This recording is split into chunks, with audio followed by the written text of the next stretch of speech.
sebetulnya kalau kita sadar bahwa kita adalah individu yang merdeka, dua-duanya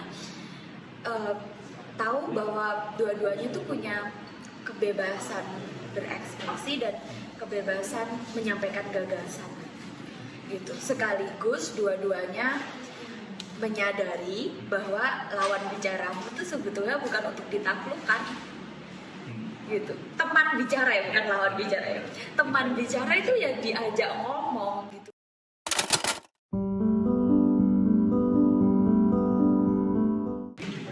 Ketemu lagi di Mumpung Bareng Ngaji. Ini konten yang udah cukup lama sih saya nggak bikin. Beberapa bulan yang lalu. Terakhir itu kalau nggak salah sama Ardit Erwanda, sebelumnya sama Arif Riting. Dan kali ini di Jogja, konten Mumpung Bareng Ngaji sama Mbak Kalis Mardiasi.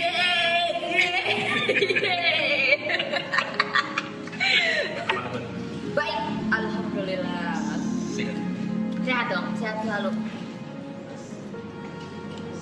Ini terus sampai aja ya. Ya. Aku itu kalau ketemu Mbak Kalis ini apa namanya? Gak apa, auranya revolusi ya. Ingin menumbangkan ketidakadilan. Tirani itu menumbangkan penindasan gitu. Tapi ngomong-ngomong, Mbak Kalis itu lahir di mana? Lahir di Blora, satu kota kabupaten kecil di Jawa Tengah, yang paling timur. Jawa Tengah paling timur? Iya. Berarti nyampe Jawa Timur? Iya, dia tetangganya udah sama Bojonegoro, sama Ngawi. Aku malah belum pernah. Jauh? Ya, dimaklumi. Banyak orang yang belum pernah. Oh iya? Iya. Berapa jam dari Jogja? Dari Jogja 6 jam. Berarti arah itu ke Semarang? Enggak, no. Bisa lewat Purwodadi. Oh, arahnya ke Surabaya berarti? Iya, betul. Atau lewat tol Ngawi, keluarnya lewat tol Ngawi juga bisa. Aku mau disclaimer dulu ya, buat teman-teman yang nonton, konten Mumpung Bareng Ngaji ini bukan konten konseling, bukan konten terapi. Jadi pertanyaan-pertanyaanku ini obrolan bareng temen ya. Jadi ya pertanyaan-pertanyaan mungkin celetukan atau pertanyaan yang santai aja gitu. Wah, kirain aku udah siap-siap loh Mas, menyiapkan diri untuk pulih ya. Aku aja juga masih belajar. Berarti dari Blora tadi sampai SMA di Blora. Sampai sama di Blora. Terus habis dari Ke Solo. Itu kamu lama nanti ke Solo. Iya. Aku baru tahu sebenarnya, kemarin aku baca artikel. Ternyata Kalis Mardiasi ini kuliahnya di Solo. Iya. Di mana sih? Iya. Jurusan? Pendidikan bahasa Inggris. Jadi Ini aku pura-pura nggak tahu ya. Begitulah kalau obrolan biasanya biar menarik. Ada kalanya aku pura-pura nggak tahu atau ada kalanya aku pura-pura kontra. Biar menarik. Gimana di bahasa Inggris? Terus setelah lulus ke Jogja. Ke Jogja. Long story short ya, karena ini durasinya tentu videonya tidak lama. Mbak Kalis itu kan dikenal sebagai memperjuangkan hak perempuan dan anak. Konon gitu ya. Nah, Gitu orang. pertama kalinya kapan Mbak dirimu kayak menyatakan bahwa aku mesti bergerak memperjuangkan perempuan dan anak? Itu kapan momennya? Belum lama sebetulnya, mungkin baru 5 tahunan kali Mas. Jadi Suwe Mbak. iya, dan jalurnya sebetulnya lewat tulisan yang kemudian menjadi profesi lain ya, yaitu peneliti dan juga fasilitator untuk isu-isu itu gitu. Dulu sebetulnya nulis itu sudah sejak zaman kuliah karena memang sebelum itu berarti iya, tahu dulu. kalau ini kecanggihan kemampuan itu adalah menulis itu. Aku dulu nulis di Solo Post, di Joglo Semar waktu belum bangkrut. Itu berarti tema-tema waktu itu tulis Apa aja. belum. Ya tapi aktivisme mahasiswa gitu. Oh, oke. Jadi udah SJW sejak zaman dulu kala. Sebelum ada Iya. istilah itu ya. Iya. Terus 5 tahun yang lalu betul. lebih fokuskan diri memperjuangkan hak perempuan dan anak. Iya, karena nggak tahu kenapa ya, mungkin karena momentumnya sebetulnya karena conservative turn. Jadi kalau di dalam riset toleransi itu ada yang namanya conservative turn, di mana pemahaman Islam yang tidak membolehkan perempuan bekerja, tidak membolehkan perempuan keluar rumah, harus selalu tunduk taat mutlak gitu-gitu, itu lagi booming-boomingnya di Facebook, di Instagram, di YouTube, dan di berbagai platform lain. Dan kebetulan aku ada proyek untuk mengerjakan penelitian tentang itu gitu. Nah, karena konservatif turn. Nah, karena terjebak untuk mempelajari teori-teori itu, kemudian aku menyadari bahwa ternyata tuh gejala dan fenomena itu tuh juga ada di sekitarku gitu. Aku melihat teman-temanku yang mereka punya karir yang bagus di lembaga pemerintah, di perusahaan bagus gitu ya. Tiba-tiba mereka meninggalkan pekerjaannya bukan karena pilihan gitu. Waktu itu bukan, ketika aku tanya itu aku dibales di DM gitu ya, dikasih ayat-ayat. Jadi ayat-ayatnya itu tempat terbaik perempuan itu adalah di dalam rumah, mengasuh anak dan lain-lain gitu ya, melayani suami gitu. Terus aku kok kayak gini ya gitu. Karena bagi aku sendiri pribadi, kalau pendapat itu kuterapkan di dalam kehidupanku, itu udah gak make sense. Karena ibuku itu pejuang ruang publik sejak aku bayi.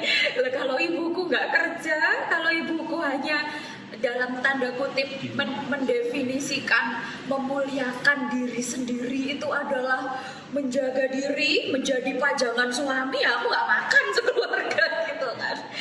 Gitu, jadi wah ini nggak bisa nih gitu. Dan gak relate juga untuk, jadi di Indonesia juga kalau menurut data sebetulnya 30% lebih keluarga di Indonesia itu kan dikepalai oleh perempuan. Jadi perempuan kepala keluarga di Indonesia itu tinggi sekali angkanya.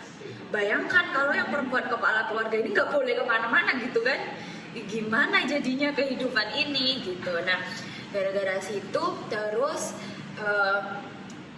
itulah, maksudnya semakin punya semakin punya militansi di situ gitu. Nah, jadi tahun berapa ya, tahun 2017 atau 2018 itu aku berkeliling Indonesia dengan biaya sendiri. Aku membuat kelas mencatat pengalaman perempuan itu untuk mencatat pengalaman. Iya, untuk bertemu dengan perempuan-perempuan di waktu itu lebih dari 25 kota gitu. Aku bertanya bagaimana mereka mengakses pengetahuan agama, terutama yang berkaitan dengan perempuan. Terus apa yang mereka alami? Apakah dampak dari pemikiran yang konservatif yang mendomestikasi perempuan itu juga mereka alami gitu ya? Bagaimana mereka, apakah mereka mengalami pengalaman ketidakbebasan yang disebabkan karena orang lain atau karena masyarakat di sekitar mereka kayak gitu-gitu. Dan aku mendapatkan banyak sekali cerita dari teman-teman perempuan itu, dan setiap daerah itu pengalamannya tidak sama. Jadi cerita perempuan yang di Jakarta dengan cerita teman perempuan yang di Gorontalo dengan cerita perempuan yang di Lombok gitu ya. Di Solo, di Blora. Iya, itu tidak sama, walaupun akarnya tetap sama ya, perempuan dipinggirkan, perempuan dipandang lebih rendah, perempuan yang hidup dalam siklus kekerasan dan lain-lain gitu sih. Dan karena mendengar banyak sekali cerita itu, wah semakin SJW semakin gak bisa berhenti gitu. Tapi dari situ berarti niatmu adalah sebenarnya membuka ruang berkomunikasi. Betul. Membuat perempuan punya hak untuk bersuara. Betul, ya karena penasaran aja sih. Maksudnya aku merasa gini, dulu tuh aku merasa menjadi aku pribadi tuh mungkin aku adalah perempuan yang tidak cukup beruntung gitu ya. Karena ya aku wajahnya tidak ramah kamera terus karena miskin gitu kan, karena ya banyak hal ketidakberuntungan. Tapi gitu, setelah mendengar banyak sekali cerita pengalaman perempuan tuh aku merasa gila ya, pengalamanku gak ada apa-apanya gitu dibandingkan dengan teman-teman perempuan yang mereka tidak bisa melanjutkan pendidikan, mereka bahkan tidak bisa menentukan jodohnya sendiri, atau mereka sudah ada di dalam relasi pernikahan yang penuh dengan kekerasan ya, yang lebih misalnya mirip relasinya itu sebagai budak seks dan sebagainya. Itu aku mendengarkan cerita-cerita itu ketika berkeliling banyak sekali gitu ya. Mereka tidak punya akses untuk bersuara, atau kesempatan untuk bahkan mereka awalnya jadi susah sekali untuk membuat mereka sadar bahwa kamu seharusnya nggak mendapat pengalaman itu loh, karena mereka itu menganggap bahwa itu adalah sebuah hal yang lumrah gitu. Jadi ketika mereka digebukin oleh pasangan, mereka mendefinisikan itu sebagai cara mendidik perempuan. Jadi aku harus dididik dengan cara seperti itu. Jadi tidak melawan karena taat, itu ada sebuah ketaatan. Iya, jadi harus dibongkar dulu pemikirannya bahwa kamu seharusnya nggak kayak gini loh gitu.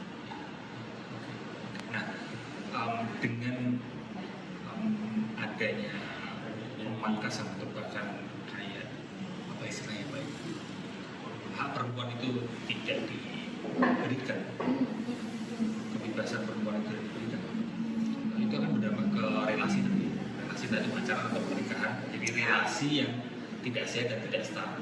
Dan kalau ngomongin tentang relasi sehat dan relasi yang setara, tentu aspeknya begitu Mas. Kalau kamu diberi kesempatan untuk 1-2 hal yang ingin kamu sampaikan, mulai dari masalah apa sih gitu, terkait dengan relasi sehat dan setara ini, dan nanti mungkin lebih ke bagaimana mengatasi itu supaya relasi entah itu pacaran ataupun pernikahan menjadi pacaran yang sehat, pernikahan yang sehat gitu.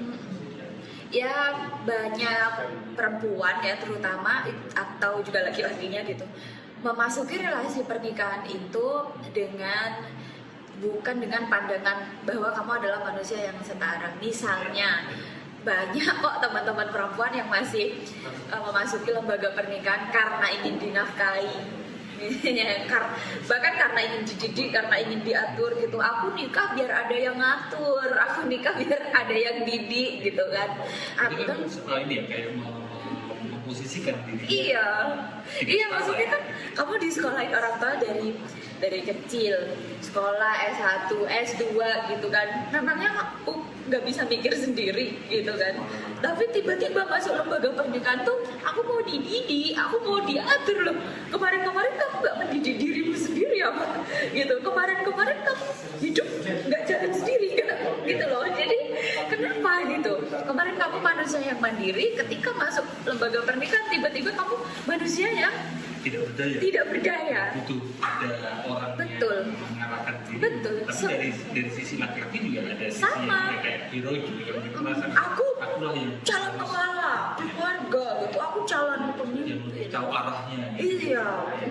Jadi itu satu hal. Aku siap untuk membimbingmu ke jalan yang benar gitu kan. Jalannya sendiri ya laki-laki. Iya sama. Bener juga sebenarnya. Betul. Laki-laki sebagai individu ya galau juga kan, oleng juga. Dan itu satu permasalahan terkait relasi sehat setara ya. Betul, jadi sejak awal kamu masuk sebuah relasi, kamu harus percaya diri dong, kamu individu yang merdeka gitu loh. Gitu, kamu tidak mau di apa-apain ketika masuk dalam relasi gitu. Terus selain itu terkait dengan relasi sehat setara atau mungkin ketika dalam konflik relasi tidak mungkin dipisahkan dari konflik.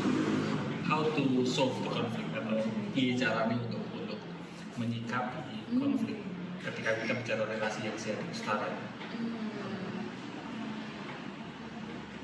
Sebetulnya kalau kita sadar bahwa kita adalah individu yang merdeka, dua-duanya tahu bahwa dua-duanya tuh punya kebebasan berekspresi dan kebebasan menyampaikan gagasan gitu. Sekaligus dua-duanya menyadari bahwa lawan bicaramu itu sebetulnya bukan untuk ditaklukkan gitu. Teman bicara ya, bukan lawan bicara ya.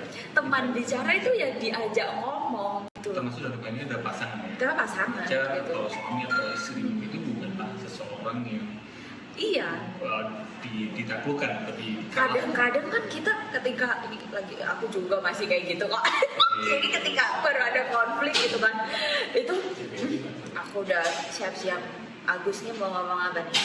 Aku pasti bisa mematahkan semua pendapatnya gitu ya. Jadi ini belum ngobrol loh, tapi udah berencana. sudah ada start seperti itu ya. Aku udah harus lebih menang gitu. Masa sih aku pendapatku dia tuh gitu kan. Padahal seringkali tuh di situ loh, jadi nggak mencapai resolusinya gitu kan. Berarti lebih ke menyakiti, lebih mengalahkan dalam relasi itu. Tapi Untuk mencapai yang terbaik, kepentingannya adalah keberlangsungan hubungan dong. Yang terbaik untuk keduanya. berarti ada 2 poin tadi. Dan tolong dikoreksi. Yang pertama adalah ketika membina hubungan atau memulai suatu hubungan, janganlah memposisikan diri menjadi lebih rendah, ataupun di sisi yang lain menjadi lebih tinggi. Ya start hubungan itu dengan ya kita start. Yang kedua adalah ketika konflik ataupun ketika era-era gitu ya, harus konflik besar adalah sebisa mungkin tidak ada keinginan untuk mengalahkan, tapi lebih ke ngobrol resolusinya seperti apa. Oke, ada yang mau ditambahin? Karena ini mungkin udah tapi mungkin kalau ada pertanyaan ini pertanyaan terakhir ya.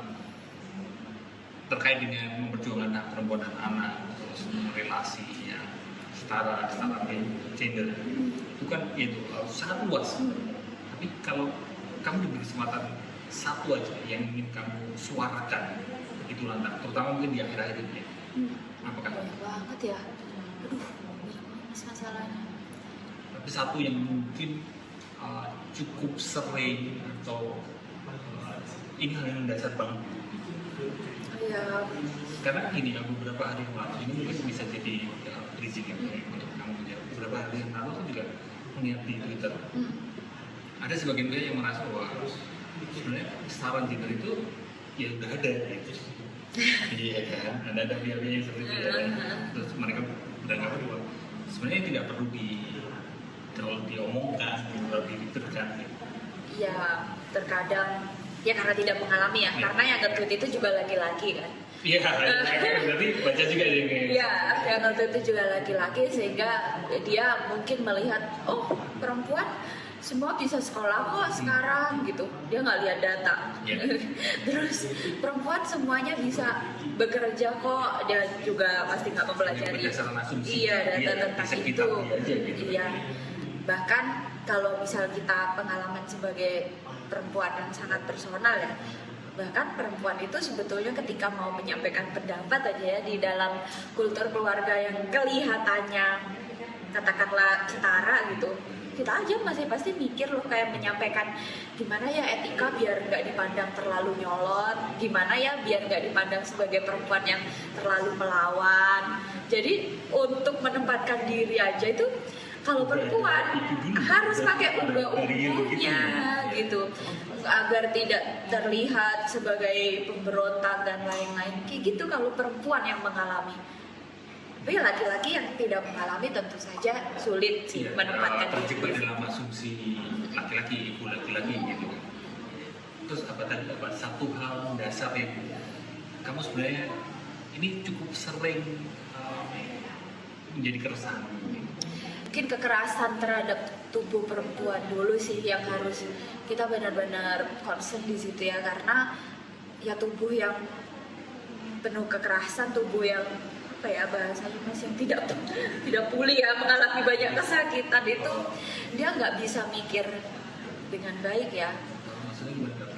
Ketika iya kekerasan pada tubuhnya gitu ya, katakanlah dia korban kekerasan gitu kan, dia nggak akan mungkin bisa pikirannya itu berfungsi, keberaniannya berfungsi gitu karena ya tubuh kan the only one yang kita miliki, yang martabat kita sebetulnya di situ gitu.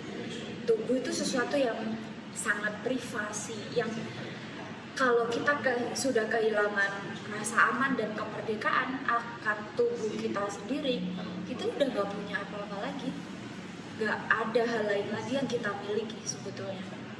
Jadi satu-satunya hal yang kita miliki berkawan di dunia ini tuh ya tubuh kita sendiri gitu.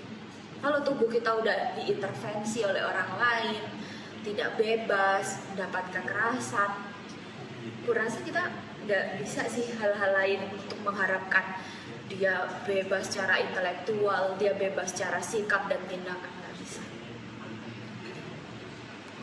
Tentu ini bukan yang ini yang paling penting, tapi hal yang lain juga penting. Tapi di kesempatan ini di sudut pandang kami menyampaikan bahwa kekerasan tubuh pada perempuan itu sangatlah hal yang perlu menjadi concern kita semua. Lalu apa yang perlu kita lakukan untuk mencegah hal itu atau supaya itu tidak terjadi atau untuk mengatasi hal itu? Ya, panjang sekali. Udah satu kajian sendiri.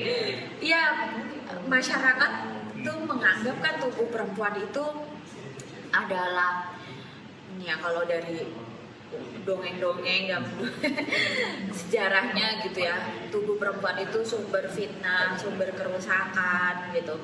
Dimulai misalnya dari cerita-cerita kenapa Adam diusir dari surga itu karena Hawa menggoda dan gitu-gitu ya. Kan banyak sekali cerita contoh, misal di Jawa juga ada kosmologi pewayangan.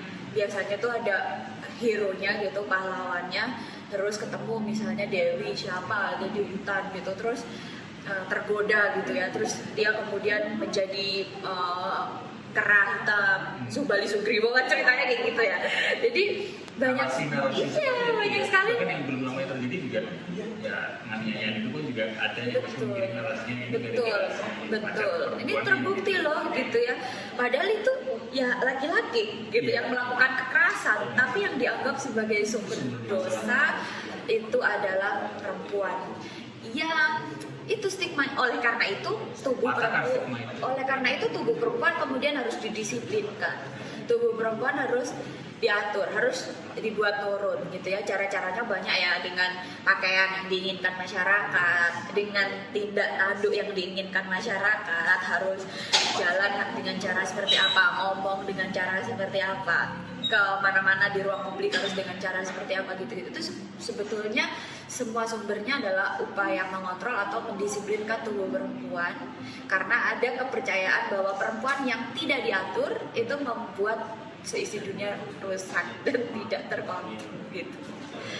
Jadi dengan menyadari hal itu, niatannya adalah bisa mematahkan stigma-stigma itu dan mengatakan mungkin pagar-pagar aturan yang selama ini membatasi perempuan.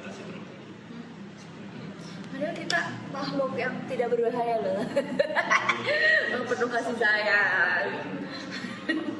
Tapi terima kasih Mata ya, udah meskipun cuma sebentar mungkin ya, kelihatannya Mbak Kales masih banyak yang ingin disampaikan kalau ngomongin tentang hal ini. Saya mungkin dengan kesempatan gitu aja Mbak Kales. Terima kasih teman-teman. Semoga kita semua bisa menerima kenyataan selamat hidup sadar ya.